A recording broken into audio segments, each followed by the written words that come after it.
There is a particular silence that follows a certain kind of sentence in a certain kind of room. Not the silence of disagreement. Something gentler and far more damning.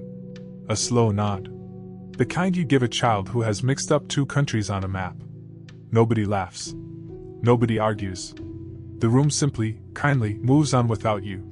That silence has a name, and by the end of this video, you will understand exactly why it exists, why it has followed nearly every serious mind in recorded history, and why Friedrich Nietzsche believed it was never really about intelligence at all. Picture two people in the same conversation. One speaks instantly, with total confidence, and the room leans in. The other pauses, genuinely pauses, weighing three separate implications before answering, and the room's attention quietly drifts elsewhere. Here is the uncomfortable part. From the outside, watching only the pause and not the mind behind it, you cannot tell whether that second person is a genius or a fool. Both hesitate. Both refuse the easy, obvious answer. Both seem to be standing just slightly outside the conversation everyone else is having. Nietzsche wrote about this with the particular coldness of a man who already knew he had lost the argument before making it. The rarer and higher a mind, he argued, the less likely it is to be understood by those around it, not because it hides itself, but because it operates on a frequency the majority simply cannot receive. Arthur Schopenhauer, writing decades earlier, put the same idea in a single striking image. Talent, he said, hits a target no one else can hit. Genius hits a target no one else can even see. That sentence sounds beautiful until you sit inside a room with it. Because a person aiming at a target nobody else can see looks, to everyone watching, exactly like a person aiming at nothing at all. And a person who appears to be aiming at nothing reads, instantly and instinctively, as confused. Or simple. Or slightly unwell. This is the first law almost no bright person ever gets warned about directly, and it quietly costs most of them a decade or more of their lives to figure out alone. The crowd, as a rule, cannot reliably distinguish between a mind running far ahead of it and a mind running far behind it. From the vantage point of the average, both directions look nearly identical. The genius and the person genuinely struggling trigger the exact same social alarm, not one of us, and the room responds to both with the same soft, polite dismissal. Nietzsche understood this instinctively. Plato had already sketched a version of it centuries earlier, in his story of a prisoner who escapes a cave of shadows, sees true daylight for the first time, and returns to tell the others, only to be treated not as someone bringing them a gift, but as a man whose eyes have simply been ruined by too much light. Bertrand Russell, writing in the 20th century, captured a strikingly similar observation about the modern world, that the trouble with it is not a shortage of intelligence, but that the foolish tend to be certain of themselves while the intelligent are constantly, honestly, full of doubt. We will come back to Russell's observation. For now, hold on to 6 specific reasons your sharpest thinkers, and possibly you, in certain rooms, on certain days, spend a surprising amount of life being mistaken for the least worthwhile person in the conversation. The first law is this. Slowness wears the exact costume of stupidity. Watch any fast-moving conversation closely. Notice who answers first. Notice who hesitates. The instinctive reward structure of nearly every social room favors the quick responder and quietly discounts the slow one. And this instinct is wrong far more often than people realize, precisely in the moments that matter most. The psychologist Daniel Kahneman, whose research on decision-making eventually earned a Nobel Prize, described the mind as running on 2 distinct systems. One is fast, automatic, and largely shallow. It recognizes patterns instantly and produces an answer before the question has even finished being asked. The other is slow, deliberate, and expensive to run.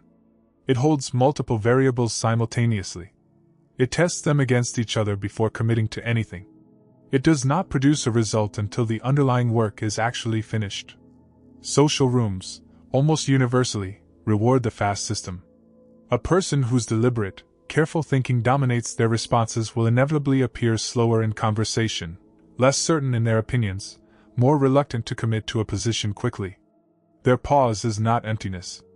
It is closer to an entire orchestra quietly tuning before the first note is played. But the listener across the table cannot hear the orchestra. They can only hear the silence between the question and the answer, and that silence, lacking any other context, gets interpreted as the sound of someone who simply doesn't know. Russell made perhaps the cleanest version of this exact observation in the early 1930s, writing that the fundamental trouble with the modern world was that foolish people tend to be filled with certainty while intelligent people are filled with doubt. He was not being flippant. He was describing something closer to a structural law governing how social groups actually function. Confidence is cheap to produce and effortless to read at a glance. Genuine nuance is expensive to construct and nearly impossible to display convincingly in the span of a normal conversation. Nietzsche pushed this same idea even further in his later writing, suggesting that the deepest thinkers are often more afraid of being understood than of being misunderstood. Read that twice, because it inverts the assumption most people carry into it. The thinker's real fear is not rejection. It is watching a room receive a flattened, oversimplified version of a carefully built idea, applaud that flattened version enthusiastically, and then act on it badly, while still attaching the thinker's own name to the outcome. So the thinker hesitates. They add qualifications. They layer in conditions and exceptions.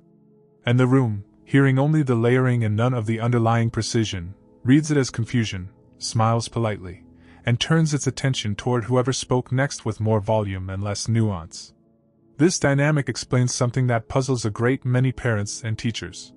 Why so many genuinely gifted children get identified early on, mistakenly, as struggling students. They are not struggling. They are doing something the room cannot see happening in real time, checking a question for hidden assumptions, testing a possible answer against 3 or 4 different contexts simultaneously, quietly asking themselves whether the obvious response might actually be a trap. By the time that internal process finishes, a faster classmate has already answered the question, and the gifted child has learned, far too early in life, that visible thinking carries a real social cost. Most of them respond, understandably, by no longer thinking out loud. The internal work continues. It simply moves underground, hidden from view. And the room watching this transformation reaches 2 simultaneous, mostly incorrect conclusions: that the fast, confident speakers must be the intelligent ones, and that the quiet ones genuinely have nothing worth contributing.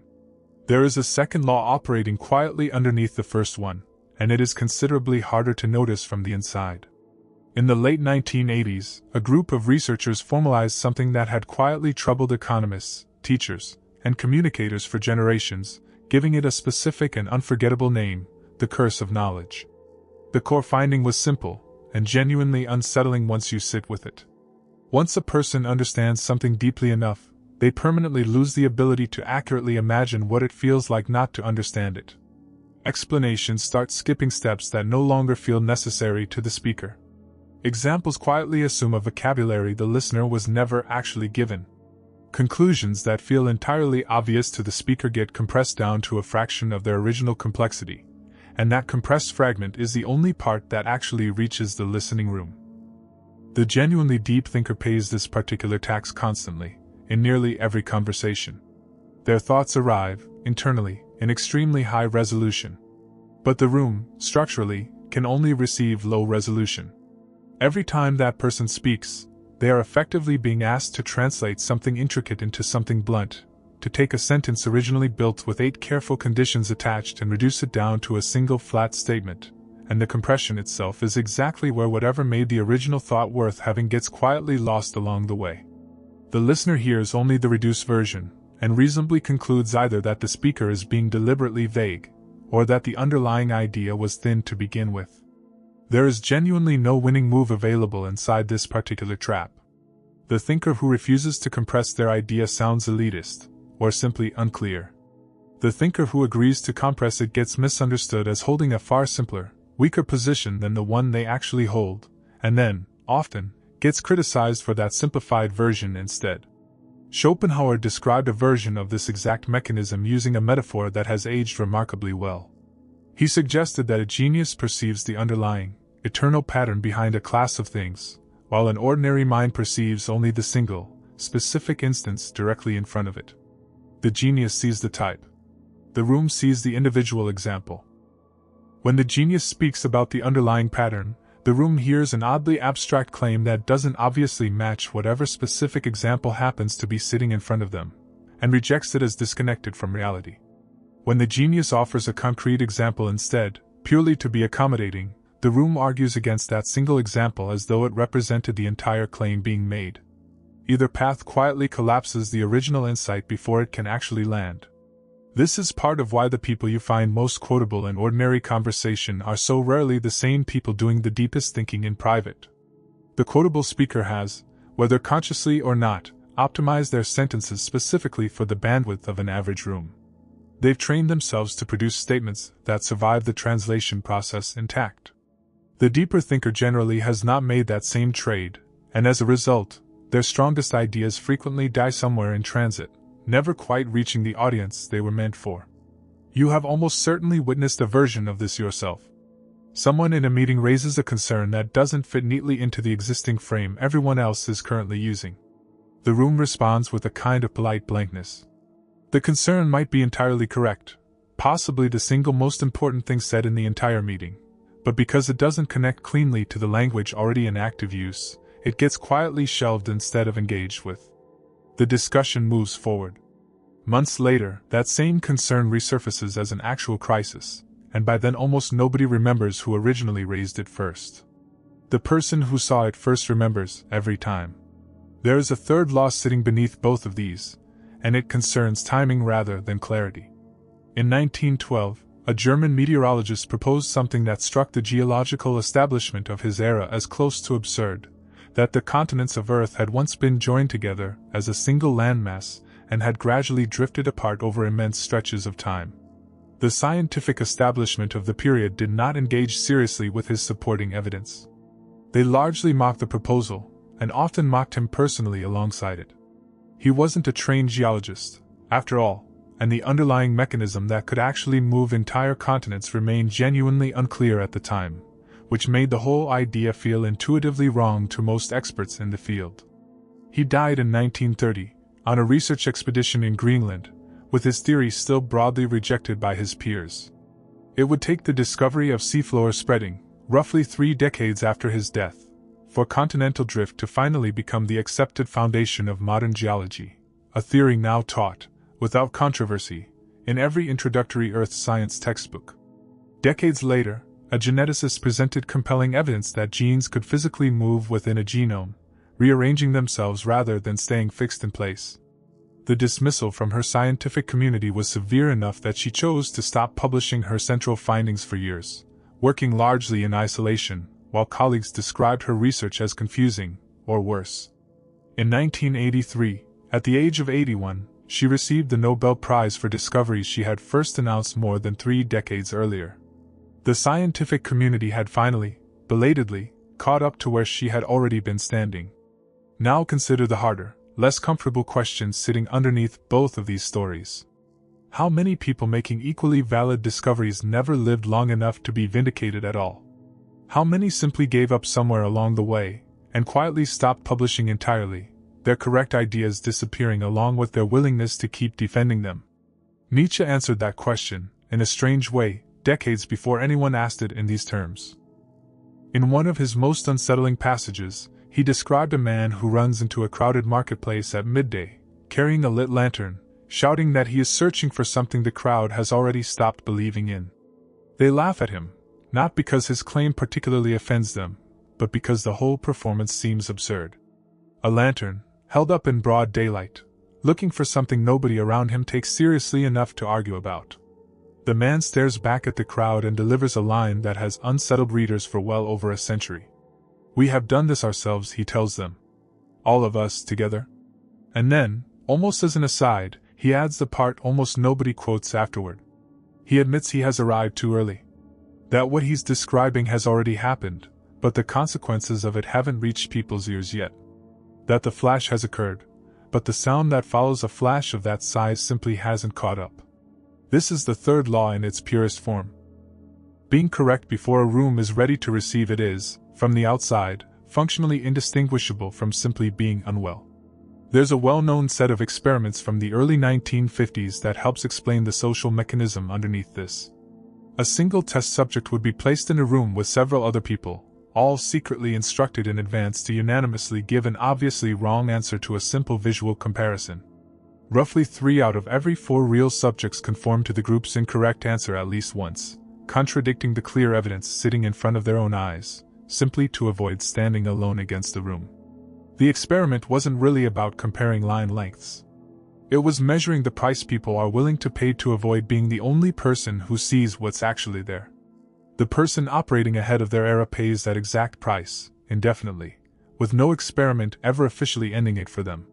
This is usually where the comfortable version of this story stops, a tale about timing, about waiting patiently to be understood, flattering to anyone watching who quietly identifies with being misunderstood themselves.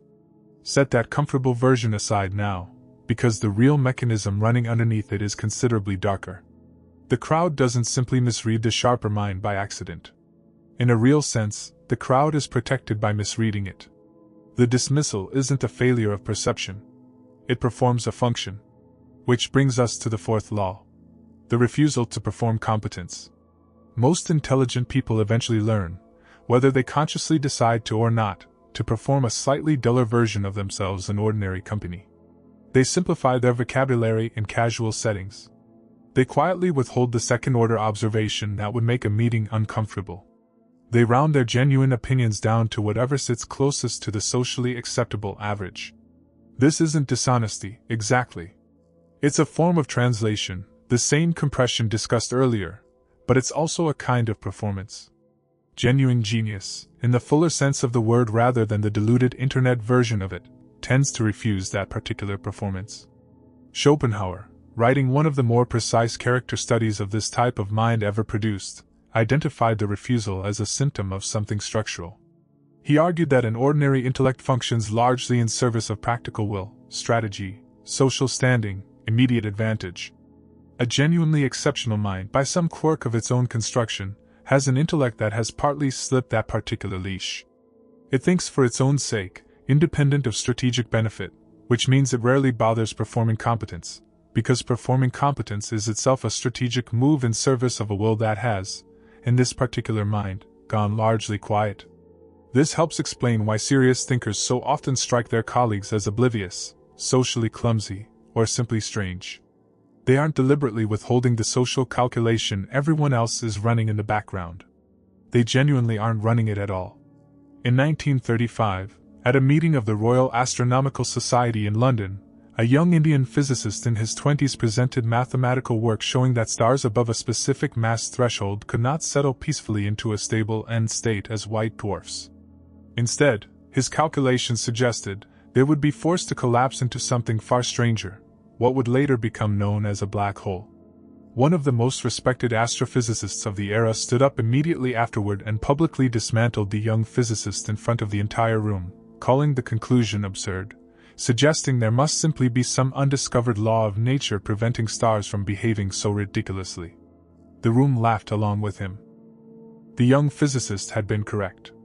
Decades later, his work would be vindicated in full, and he would eventually receive the Nobel Prize for precisely the calculation that had been mocked in that room.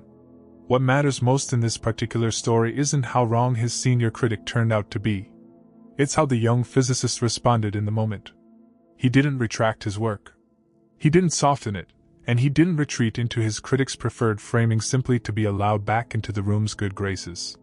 He carried the original result forward, intact, for the rest of his career, even though doing so meant his research on stellar collapse effectively stalled for roughly 3 decades, starved of funding and serious follow-up by the sheer weight of his critics' authority and reputation.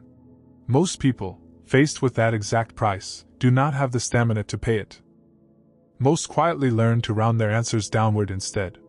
Most realize, somewhere in their 30s, that the unrounded, uncompromised version of their thinking is simply too expensive to keep offering in a hostile room, and they begin a slow, nearly invisible process of self-erasure that continues for the rest of their lives. Nietzsche, in his later writing, described something close to this as a kind of death by exhaustion rather than by direct confrontation, the slow attrition of being asked, year after year, to translate oneself down into something the room can comfortably absorb. They survive socially by quietly becoming less.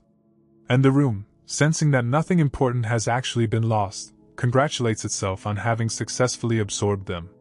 Now the 5th law, which is the darkest one, and the one this entire video has been building towards since the beginning. In the mid-1840s, a physician took a position in the maternity ward of a major hospital, which operated two separate clinics side by side. The first, staffed primarily by physicians and medical students, had a maternal mortality rate from childbed fever running as high as 18% in some months.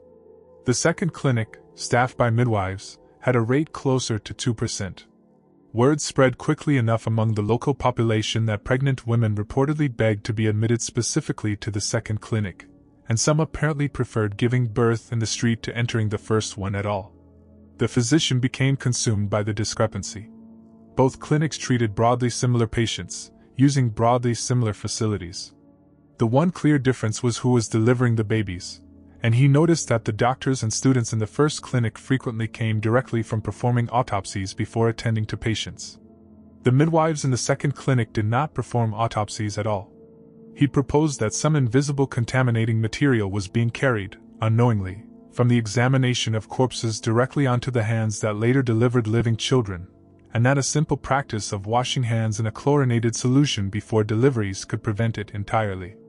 He instituted the practice in 1847. Mortality in the first clinic dropped from nearly 18% down to close to 2%, almost immediately, with statistical evidence about as clean as data of that era ever produced. The medical establishment rejected him anyway. Not because the numbers were unclear, they were about as clear as numbers get. They rejected him because the implication attached to those numbers was genuinely unbearable to accept.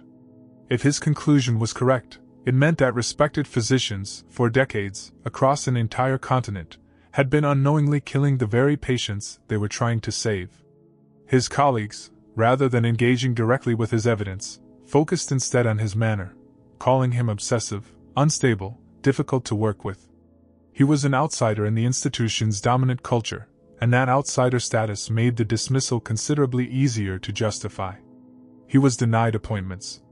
He grew increasingly isolated, and by most accounts, increasingly desperate, eventually writing open letters accusing prominent colleagues of responsibility for needless deaths.